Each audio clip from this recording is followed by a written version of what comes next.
pessoal, como vocês estão? Tudo bem? Espero que vocês estejam bem. Eu sou o professor Celso Ramos, o professor de Biologia. Nós vamos para mais uma aula aqui do Fica em Casa Aprendendo. E nessa aula nós vamos aqui fazer alguns exercícios sobre os fatores que afetam a evolução dos ecossistemas. Nós já vimos quais são esses fatores, falamos sobre a insolação, nós falamos sobre o solo, expliquei para vocês sobre a questão da Terra ter uma certa curvatura. Então, esses fatores eles estão muito relacionados com a evolução, com a mudança que vai ocorrendo em cada um dos ecossistemas, né, no processo de sucessão ecológica. E nessa aula, nós vamos começar agora a primeira questão, que diz o seguinte, vamos lá. Durante a translação da Terra, e em função da sua obliquidade e esfericidade, o ângulo de incidência dos raios solares se modifica durante o ano. Assinale a única alternativa correta sobre os fenômenos observados quando ocorrem os equinócios durante o ano. Então, a questão ela quer saber aqui o que acontece durante o equinócio. Vamos lembrar o que é equinócio. Equinócio é o período do ano em que o período do dia e da noite são praticamente iguais, né? O período de tempo são praticamente iguais. Isso é equinócio. E aí nós temos o equinócio de outono e o equinócio de primavera, ok? Então, a letra A diz o seguinte, olha só. Durante o equinócio, diria que a incidência do Sol é vertical sobre o Equador e mais oblíqua perto dos polos. Então, essa alternativa aqui, pessoal, nós podemos observar o seguinte, ó. Aqui nós temos os equinócios e aqui nós temos os solstícios. Solstício é quando os períodos de tempo do dia e da noite são diferentes. Por exemplo, como a Terra tem uma certa curvatura, a curvatura de um ângulo de 23 graus e meio, durante o mês de dezembro, né, vai ser solstício de verão no hemisfério sul. Percebam que a Terra está curvada para esse lado aqui. Então, o hemisfério sul está recebendo mais incidência dos raios solares. Isso significa que vai ser solstício de verão no hemisfério sul. Ou seja, o período do dia ele vai ser mais longo no hemisfério sul. Por outro lado, nos meses de junho, né, nós vamos ter o solstício de inverno no hemisfério sul. E uma coisa que vocês devem levar em consideração, quando eu tiver solstício de verão no hemisfério sul, vai ser solstício de inverno no hemisfério norte. Quando for no mês de junho, essa situação ela vai se inverter. Vai ser solstício de inverno no hemisfério sul e solstício de verão no hemisfério norte. Então, nesses dois períodos aqui, vai acontecer que o tempo do dia e da noite serão diferentes, certo? E no caso de setembro e no mês de março, nós temos o equinócio, que é o período em que os dias e as noites terão um tempo praticamente igual, certo, pessoal? Então, aqui a alternativa correta vai ser a letra A, porque durante o equinócio, a incidência do Sol, a incidência dos raios solares, ela vai ser vertical sobre o Equador e mais oblíqua perto dos polos. Vamos observar a imagem aqui, pessoal. Ó. Durante o equinócio, ó, os raios solares eles incidem no ângulo de 90 graus, ou seja, uma incidência vertical. Agora, quando a gente vai perceber o que acontece durante o solstício, os raios solares eles vão agir de maneira mais oblíqua, certo? Com relação ao Equador. E vai ser mais com uma incidência mais vertical em um dos trópicos, certo? No caso aqui, ó, o trópico de Capricórnio ele está recebendo uma incidência de 90 graus aí dos raios solares durante o período de 22 de dezembro, certo? Então a alternativa aí vai ser a letra A. Durante o equinócio, a linha do Equador ela vai receber incidência dos raios solares, um ângulo aí de 90 graus, certo? Vamos para a próxima questão, que diz o seguinte: a umidade é um importante elemento atmosférico, pois refere-se à quantidade de água presente no ar e na forma de vapor, interferindo em várias configurações climáticas, entre as quais podemos citar Então, quais são as configurações climáticas que recebem influência do grau de umidade, certo? Então, será que o grau de umidade ele vai exercer influência sobre a alteração dos regimes de estações do ano? Então, aqui, vamos olhar aqui novamente o que ele está pedindo no nosso enunciado. Olha só, a umidade é um importante elemento atmosférico, pois ele se refere à quantidade de água presente no ar na forma de vapor, interferindo em várias configurações climáticas, entre as quais nós podemos citar aqui, ó. Vamos lá, letra A, alterações do regime de estações do ano. As estações do ano, ela é influenciada pelo movimento de translação. A Terra ela tem um giro em torno do Sol. Então, essas estações do ano elas não são influenciadas pelo grau de umidade atmosférico, certo? Então, a letra A está descartada. A letra B, a umidade ela tem a ver com a presença da vegetação. Bem, a presença da vegetação, ela tem uma pequena influência, mas o que a gente pode levar em consideração com relação à umidade é justamente aqui, ó, controle das temperaturas. Por quê? A água, ela possui uma alta capacidade térmica, uma alta capacidade de absorver calor. Então, nos seres vivos, ela tem a função de promover a regulação térmica. Por exemplo, quando nós transpiramos, o suor que escorre no nosso corpo, ele absorve a temperatura corporal para poder tentar amenizar ali essa temperatura. E, da mesma forma, essa umidade na atmosfera, ela também vai estar influenciando no controle das temperaturas. Certo, pessoal? Então, essa é a influência que a umidade ela exerce sobre o nosso clima. Vamos aqui para essa questão, que tem esse gráfico, né? Observe a figura abaixo. Vamos perceber que nós temos aqui um gráfico, no eixo X foram colocadas situações de arborização, situações de vários prédios, certo? Uma cidade com pouca arborização, e aqui nós temos mais arborização, algumas construções com um pouco de arborização. Beleza. Então, e no eixo Y foi colocado aqui a temperatura. O que a gente pode observar através dessa imagem? Que na região onde tem menos árvores, o nível de temperatura é maior. E na região onde eu tenho maior vegetação, maior arborização, essas temperaturas elas tendem a ficar mais amenas, certo? Então, esse fenômeno representado na figura seria chamado de quê? Seria a chuva ácida? A gente não está vendo nada com relação à chuva ácida. Está sendo mostrado aqui a variação da temperatura nos diferentes ambientes. Então, a gente não vê essa questão da chuva ácida. Será que seria o efeito estufa? O efeito estufa seria uma variação global e não apenas de um local, de uma localidade. Isso se chama, pessoal, ilha de calor, certo? É a letra D. Por quê? Nós vamos perceber que nós vamos ter pontos onde a temperatura do local ela vai ser mais elevada. E nas extremidades, ali nas periferias, nós vamos ter aqui uma diminuição dessas temperaturas. Certo? Então, aqui é um fenômeno chamado ilha de calor. Certo, pessoal? Vamos aqui para a próxima questão. Muito simples, não é difícil, tá, pessoal? Então, vamos lá, dedicação. O aquecimento global acarretará uma série de alterações no planeta ao longo do tempo. Analise as alternativas abaixo e marque aquela que não indica uma consequência desse grave aumento da temperatura do planeta. Então, ele quer aqui aquela alternativa que não indica nenhuma consequência, uma consequência grave desse aumento dessa temperatura do planeta. Vamos lá. Letra A.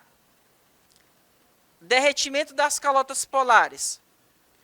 Será que ela não indica um grave aumento da temperatura? Com certeza, esse derretimento aqui das calotas polares, ela indica a questão do aquecimento global. Conforme o planeta ele vai aumentando a sua temperatura atmosférica, as camadas polares, né, elas vão derretendo e, consequentemente, vai aumentando o nível dos mares, certo? E aí vai aumentando esse volume de água do planeta. Vamos lá, letra B. Aumento da ocorrência de terremotos. Será que isso aqui tem alguma coisa a ver com o aquecimento global? Terremoto. Terremoto tem a ver, pessoal, com as placas tectônicas. Então, essa situação aqui, ela não indica uma consequência grave do aumento da temperatura do planeta. Então, vai ser a letra B, certo? Porque terremoto não tem a ver com o aquecimento global. Vamos só conferir a letra C. Mudanças nos regimes de chuvas. Com certeza, né? Os períodos de chuvas, eles estão influenciados justamente pela temperatura do planeta, com certeza. Letra D, aumento dos níveis do oceano, como eu já falei para vocês. O derretimento das calotas polares, eles promovem o aumento dos níveis dos oceanos. E a letra E, aumento da ocorrência de furacões. Com certeza, porque esse aumento na temperatura do planeta vai aumentar a temperatura também dos mares. E essa variação na temperatura dos mares, dos rios, isso vai influenciar no clima de maneira brusca, certo? De maneira decisiva. Vamos aqui para a próxima questão. O aquecimento global é considerado por inúmeros cientistas como um fenômeno provocado pelo homem em função do desequilíbrio causado no ciclo do carbono. Veja só, desequilíbrio no ciclo do carbono. Considerando que esses cientistas estejam certos, é correto afirmar que, letra A, mecanismos que aumentam o sequestro de carbono por organismos autotróficos reduzem a disponibilidade de monóxido de carbono na atmosfera, contribuindo para a diminuição do efeito estufa. Então, é o que eles estão dizendo aí. Você ter mecanismos que aumentam essa absorção desse gás carbônico por organismos autotróficos. Está dizendo aqui que reduz a disponibilidade de monóxido de carbono. Pessoal, na fotossíntese, os vegetais, eles absorvem o dióxido de carbono. Ou seja, eles absorvem o CO2 e não o monóxido de carbono. Monóxido de carbono, ele é representado pela molécula CO, ok? E dióxido de carbono é o CO2. Então, nesse caso aqui, não vai ser monóxido de carbono. A letra A está descartada. A letra B diz: a liberação do gás carbônico na atmosfera em decorrência de atividades humanas, como a queima de combustíveis fósseis, é feita a uma velocidade muito maior do que a sua assimilação pela fotossíntese. Isso aqui está correto, pessoal. Então, os vegetais, eles não conseguem absorver gás carbônico na mesma rapidez com que esse gás carbônico é produzido. Então, os seres humanos, nas suas atividades de queima de combustíveis fósseis, eles liberam mais gás carbônico, mais gases do efeito estufa com maior velocidade do que os vegetais ou os organismos autótrofos conseguem absorver. Então, eles não conseguem dar conta de tanto combustível, de tanto emissão de fumaça que é proveniente pela queima de combustíveis fósseis. Então, a alternativa vai ser a letra B, certo? Só a letra C, as demais alternativas para a gente dar uma olhada o que está errado aqui. A letra C diz assim, ó, que o aumento da concentração de gás carbônico na atmosfera está sendo provocado principalmente pela diminuição do sequestro de carbono pelos organismos fotossintetizantes. Na verdade, pessoal, esse aumento da concentração do gás carbônico, ele é provocado principalmente pela queima de combustíveis fósseis, certo? Esse é o principal fator que contribui para o aumento dessa concentração de gases do efeito estufa. A letra D diz: as queimadas florestais são a principal causa do aquecimento global? Novamente não. É o quê? É a queima de combustível fóssil. Letra E: os países pobres, em geral, contribuem mais para o aquecimento global que os países ricos.